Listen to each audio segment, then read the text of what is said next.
அதிசயா அதிசயம்தான். இடம் விலை all okay. Athisaya அதிசயம் நடக்கும் நிச்சயமா. 1000 ஆண்டுகள் பழமையான சோழர்கள் மற்றும் பாண்டியர்கள் கால நாணயங்களை ஆர்வமுடன் சேகரித்து வருகிறார் மதுரையைச் சேர்ந்த தொல்லியல் ஆர்வலர் ஒருவர். அவரின் வரலாற்று தேடல் பற்றிய பயணத்தை இந்த செய்தி தொகுப்பில் பார்க்கலாம்.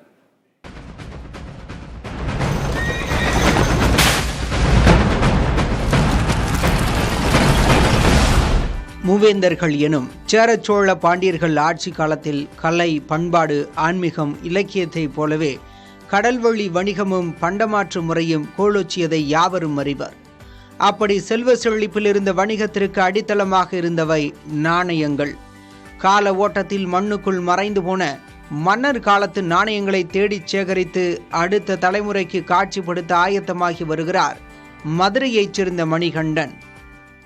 பாண்டியர்களுக்கு தனிப்பட்ட முறையில் அருங்காட்சியகம் ஒன்று ஆரம்பிக்கணுன்ற எண்ணத்துல தான் இந்த நாணயங்கள் சேகரிப்பு நடந்துட்டு இருக்கு. மதுரையில் உள்ள பாண்டியர்கள் தேடி வரலாற்று பயணக்குழுவைச் சேர்ந்த மணிகண்டன் கடந்த சில ஆண்டுகளாக நடுகற்கள், தமிழ் எழுத்துக்கள், பாண்டியர்களின் வரலாறு குறித்த ஆய்வு பணிகளில் தீவிரமாக ஈடுபட்டு வருகிறார். 70க்கும் மேற்பட்ட பாண்டியர்கள் மற்றும் சோழர்கள் காலத்து நாணயங்களை சேகரித்துள்ளார். குறிப்பாக பிற்கால பாண்டியர்களான முதலாம் சடையவர்மன், முதலாம் மாரவர்மன் சுந்தரபாண்டியன் காலத்தைச் சேர்ந்த 10க்கும் மேற்பட்ட நாணயங்களையும், ராஜராஜ சோழன் காலத்தைச் சேர்ந்த 20க்கும் மேற்பட்ட நாணயங்களையும் மணிகண்டன் சேகரித்துள்ளார்.